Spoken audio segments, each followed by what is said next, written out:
मेड़ों पर बैठ गए। गैया आई, पशु आए, चिड़िया आई, सबने खेत को खाना आरंभ किया।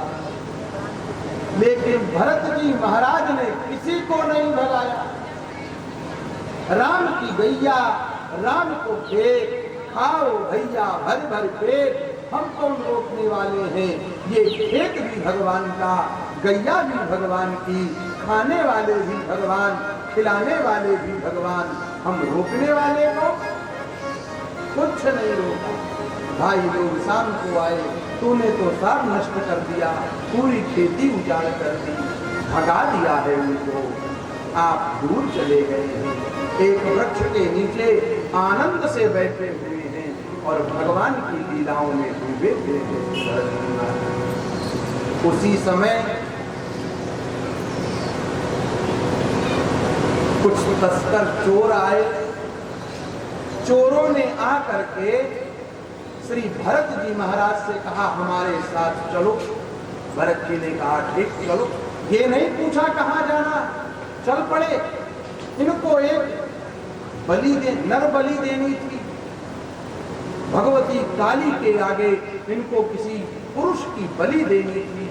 तस्करों का सरदार खड़ा हुआ, इनके मस्तक को पकड़ करके भगवती के आगे एक शिला के ऊपर इनका मस्तक रखा और चोटी पकड़ करके, बाल पकड़ करके कहा मैं तेरा सिर काटने जा रहा हूं, तू मर जाएगा। मंद मंद मुस्कान कर रहे हैं श्री भरत जी महाराज। ना तो खड्ग का भय है, ना उस तस्कर का भय है, ना चोर का भय है, ना तलवार का भय। तुझे कष्ट नहीं होता, तुझे डर नहीं लगता, मरने से डरता नहीं है। भरत जी मंद मंद मुस्कान करते हैं, हरि हरि बोल, हरि हरि बोल, मन में भगवान का स्मरण करते हैं। जगदम्बा भगवती काली को सहन नहीं हुआ, अरे ये दुष्ट मेरे सामने भगवान के प्राण प्यारे भक्त का वध कर डालेंगे। भगवती क्रोधावेश में प्रकट हो गई, हाथ में तलवार लेकर के प्रकट हुई। माता ने देखते ही देखते सारे के सारे तस्करों के, चोरों के मुंड अलग कर दिए। सबके सिर माता ने काट डाले और भरत जी के आगे आकर के माता खड़ी हो गई, सबको मार दिया। भरत जी महाराज ने उस शिला से अपना सिर अब उठाया और उठा करके भगवती देवी को देखा, देख तो लिया, उनको प्रणाम भी नहीं किया। क्यों? मारने वाले का प्रतिकार नहीं, बचाने वाले का उपकार नहीं। कैसी उदात्त स्थिति है श्री जड़ भरत जी महाराज की। सुखदेव जी महाराज वर्णन करते हैं, राजन माता ने कहा भगवान आप मुझसे तो दो शब्द बोलो। भरत जी ने कहा भगवती आपकी बड़ी कृपा हुई, आपने दर्शन दिया, लेकिन एक बात बताओ, ये निरपराधी जीवों का आपने वध क्यों? अरे ये आपको मारना चाह रहे थे, आपको मार देते। अरे माँ मुझको कौन मारता, मैं तो तब मरता जब मेरा जन्म होता, मेरा तो जन्म ही नहीं है माँ, मैं मर कैसे सकता हूँ। ये बेचारे निरपराध जीव मारे गए, इन पर करुणा कृपा करो।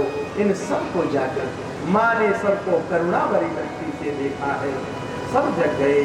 मैया कृपा करो, इनकी बुद्धि को शुद्ध कर दो। सबकी बुद्धि निर्मल हो गई, सबकी बुद्धि पवित्र हो गई। संत कृपा करें तो सबकी बुद्धि परिणत हो जाती है, बदल जाती है।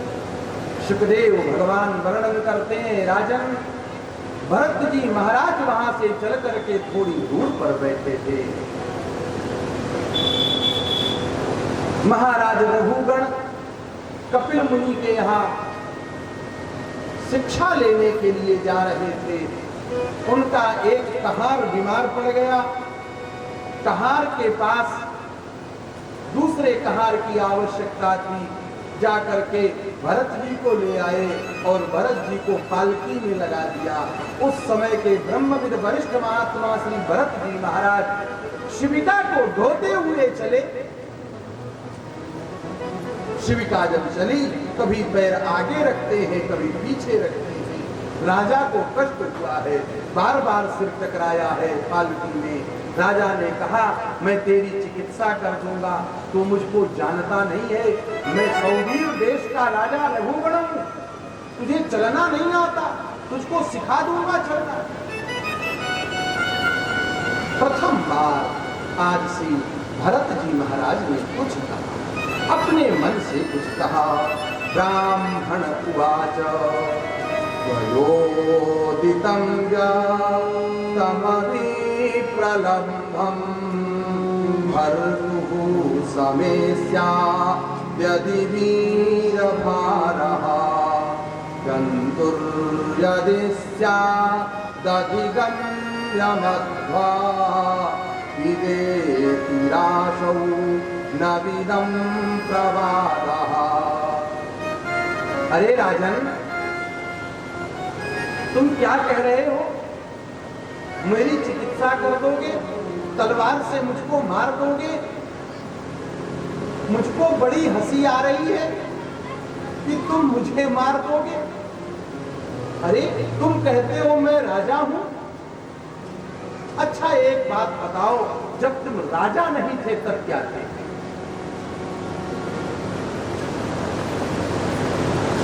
और जब राजा नहीं रहोगे तब क्या रहोगे? तुमने कहा तुम तलवार से मेरी चिकित्सा करोगे। अरे तुम चिकित्सा करोगे किसकी राजन? जो कोई व्यक्ति होगा उसकी न करोगे। मेरा जन्म ही नहीं हुआ है, मेरा मरण तुम्हारी तलवार से भी नहीं होगा। मैं तलवार से कट नहीं सकता, मैं अग्नि में जल नहीं सकता, मैं पृथ्वी में दब नहीं सकता, मैं जल में डूब नहीं सकता, मैं किसी भी शक्ति से राजन मारा नहीं जा सकता। मेरी तो शाश्वत स्थिति है। तो तुम जैसे तो हजारों राजा मिलकर के भी मेरा एक बाल बाका नहीं कर पाओगे। तू अपने को राजा कह। इतना सुनते ही रघुगण के तो दिमाग घूम गया। शिविका से कूद पड़े, तुरंत शिविका हाथ में लेकर के नीचे रखे, पैरों में साष्टांग गिर पड़े। राम मेरी रक्षा करो, भगवान मेरी। तुम कहां से पधारे हो? मुझको ब्रह्मशाप से बड़ा भय लगता है। शरणागत हो गया राजा। रघुगण सामने बैठे हैं, वृक्ष के नीचे श्री जड़भरत जी महाराज बैठे हैं और श्री भरत जी महाराज ने रघुगण को दिव्य उपदेश किया। उपदेश का समय है नहीं, घड़ी कहती है, लेकिन चल एक श्लोक कह देते। श्री भरत जी महाराज वटवृक्ष के नीचे विराजमान है, सामने रघुगण बैठा हुआ। विदाह को विदवादवादान वदस्य कोना दिविदां वरिष्ठः न सूरयो हि व्यवहारमेनं तत्त्वा विमर्शे न सहामनन्ति। अरे राजन, तू है तो बड़ा मूर्ख, विद्वानों जैसी भाषा बोल रहा है। रघुगण ने कहा, भगवान आप कहते हो मैं मरूंगा नहीं। अरे मैं तो जब युद्ध में जाता हूं, मुझे थोड़ी भी चोट लगती है तो मुझे बड़ी भयंकर वेदना होती है। मुझे जल ना मिले तो मुझे प्यास लगती है, अन्न ना मिले तो मुझे भूख लगती है, सोने का न मिले तो मुझे निद्रा आती है। मुझे विश्राम चाहिए, मुझे भोजन चाहिए, इसके बिना ये जीवन चल नहीं सकता है। और आप कहते हो मैं आपको काट दूंगा, मार दूंगा, फिर भी आप नहीं मरोगे। भरत जी ने कहा यही तो तुझमें और मुझमें अंतर है। तू विद्वानों की सी तो भाषा बोल रहा है, लेकिन तेरी बुद्धि बहुत जड़ है। तू जानता नहीं है राजन, वास्तव में एक बात विचार करके देखो,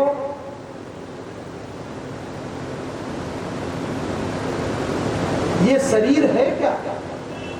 दो लकड़ियों के ऊपर एक अस्थि पंजर बना करके रख दिया गया, उसके ऊपर एक हंडिया लटका दी गई, उसमें दो चित्र बना दिए गए, एक नाक, दो आंख, दो कान, उसके ऊपर मोटा मोटा मांस का प्लास्टर कर दिया गया, सुंदर चमड़ी चढ़ा दी। यही तो शरीर है। और ये शरीर राजन, ये तो भस्म हो जाने वाला है, ये रहने वाला नहीं है। अगर रहने वाला होता राजन, तो आज से पहले न जाने तेरे कितने शरीर हो चुके हैं, वो सब कहां चले गए, कहां विलुप्त हो गए। उनमें भी तुझे भूख लगती थी, प्यास लगती थी, निद्रा थी, तंद्रा थी, काम था, लोभ मोह सब कुछ था, वो कहां चला गया? आज तो फिर उन्हीं का आडंबर ओढ़ रहा है। जब वो रहा नहीं तो ये भी नहीं रहेगा, और ये रहेगा नहीं राजन। इसलिए तू मेरा स्वरूप यह नहीं है। स्वरूपावस्था उसी को कहते हैं जो शाश्वत रूप से रहती है, जो कभी नष्ट नहीं होती, जो नष्ट ना होने वाली शाश्वत अवस्था है, वो परमात्मा की अवस्था है, परमात्मा अवस्थान है, जो भगवान में स्थित हो गया है, उसका कभी विनाश नहीं होता है राजा। जो तीनों काल एक रस अहई, जो तीनों काल में एक रस रहता है, ना तो कभी जन्म लेता है, ना कभी वह स्थिति पे होता है, और ना ही कभी उसकी मृत्यु होती है राजन। इसलिए तो इस भवाटवी को समझो, इस संसार में तुम मात्र व्यापार करने के लिए आए हो, और इससे बचोगे नहीं, इससे उबरने का प्रयत्न करो। बड़ी कृपा भगवान ने की है, तुमको मनुष्य बना दिया है। इस मनुष्य जन्म को लेकर के भगवान की शरण में चले। ध्यान देना, मैंने प्रथम दिन ही कहा था, भागवत के सारी की सारी कथाएं भगवत शरणागति की कथाएं। भगवान की शरण में चले जाओ रघुगण, तभी तुम्हारा कल्याण होगा। भगवान कोई साधारण उपाय बताओ, मैं शरण कैसे चला जाऊं?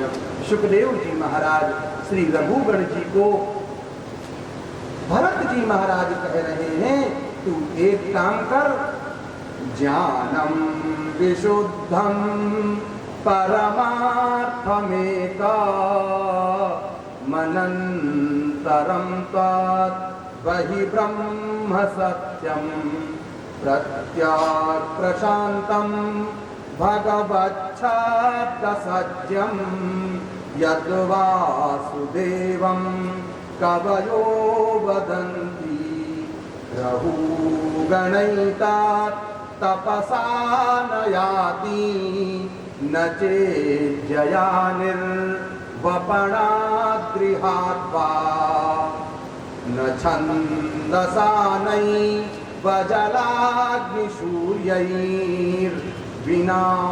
महत्पादरजोऽभिषेकम्। एक उपाय है राजन,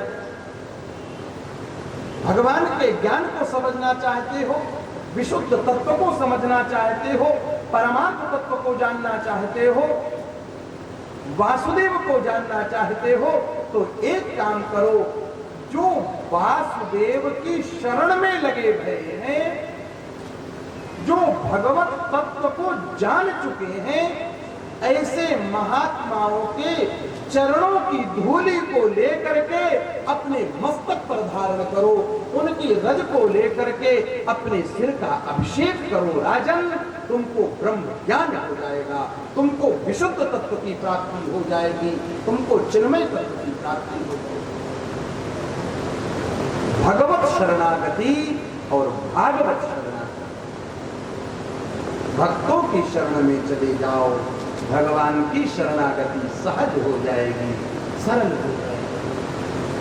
सुखदेव जी महाराज वर्णन करते हैं, भवाटवी का निरूपण श्री भरत जी महाराज ने किया है। और इसके बाद भरत वंश में आगे चल करके गंगा जी के अवतरण का निरूपण श्री सुखदेव जी महाराज ने किया है। संकर्षण देव की स्तुति का वर्णन किया है, भिन्न भिन्न कोशों का वर्णन किया है। ये सब रघुगण के प्रश्न हैं और भरत जी महाराज के उत्तर हैं।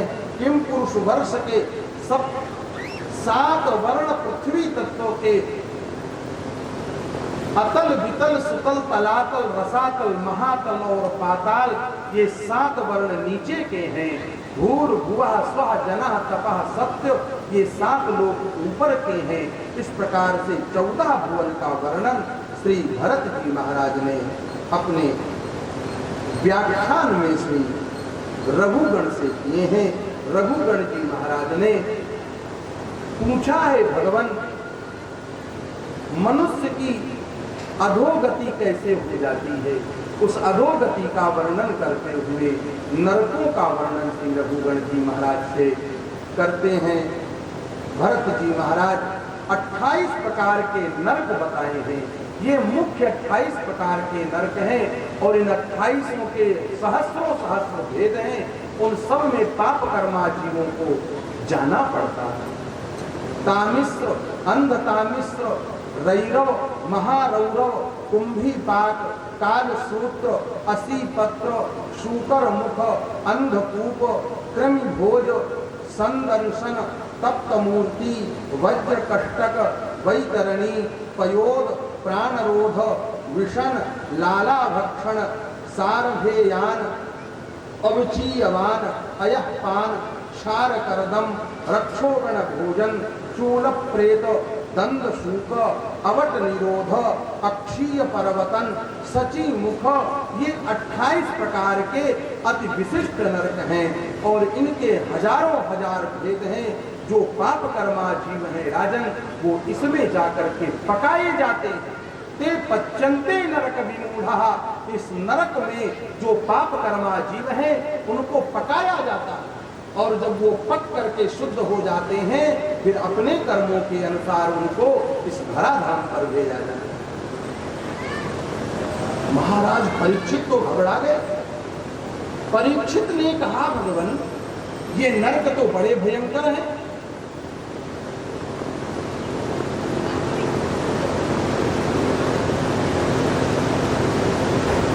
इन नरकों से तो कैसे मेरा बचन, हम कैसे बच पाएंगे।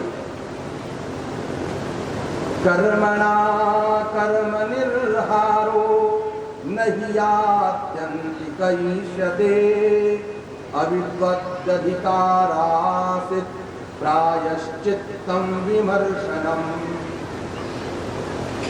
परीक्षित ने कहा, भगवान इसका कोई प्रायश्चित नहीं है क्या? मनुष्य से मानो भूल हो गई, पाप कर्म बन गए तो कोई प्रायश्चित नहीं है। कोई उपाय बताओ भगवान, हम संसारी लोग तो इनसे पाप ही पाप अधिक बनते हैं, पुण्य तो होता नहीं है। महाराज सुखदेव जी ने कहा, राजन श्रवण करो, तुमने बड़ी सुंदर बात पूछी है। और इसी के उपदेश में श्री सुखदेव जी महाराज ने अजामिल का सुंदर उपाख्यान किया। अजामिल का चरित्र बड़ा दिव्य है।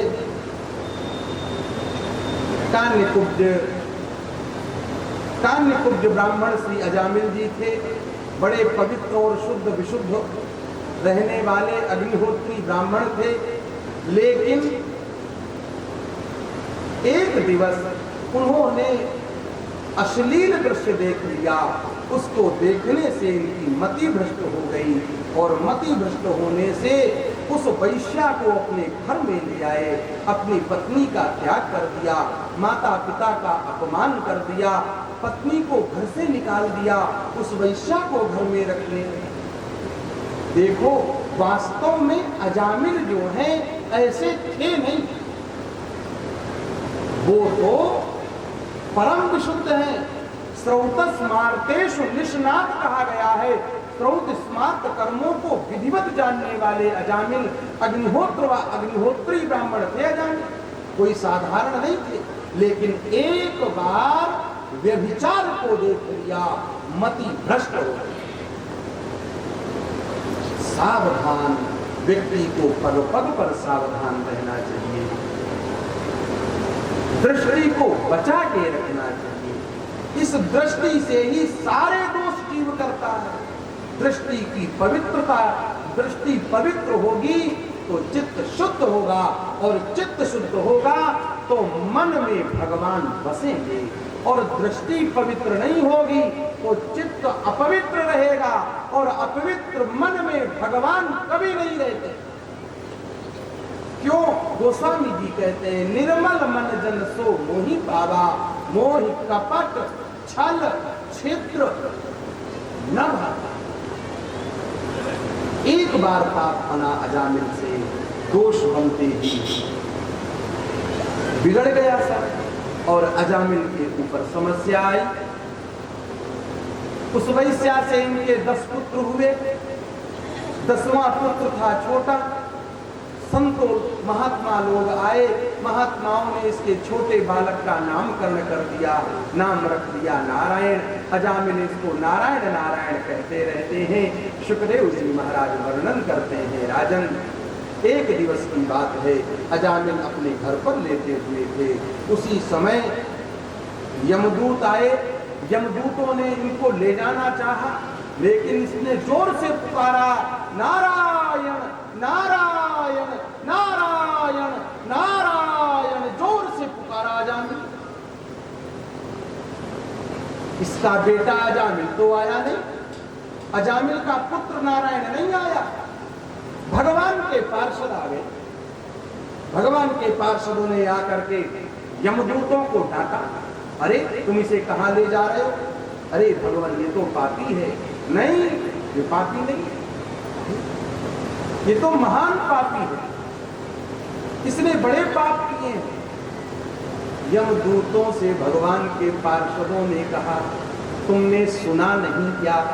अभी अभी इसने नारायण शब्द का उच्चारण किया, और मृत्यु काल में इसने नारायण नाम ले लिया है। अब तो इसके सारे पाप भस्म, ये परम पवित्र हो गया, इसकी अब ये नरक नहीं जाएगा। भगवान की पार्षदों की बात सुन करके यम पार्षदों ने कहा, भगवान इसने नारायण नाम भगवान का थोड़ी लिया था, ये तो अपने पुत्र को पुकार रहा था। फिर यमदूतों के ऊपर डांट पड़ी, तुम समझते नहीं हो, वेद प्रणहितो धर्म, वेद के सिद्धांत को समझो। वेद का सिद्धांत है, ये नारायण नाम अनादिकाल से मेरे परमात्मा का है, भगवान का है। इसका बालक तो 5-7 वर्ष का है, इससे पहले क्या नारायण नाम नहीं था?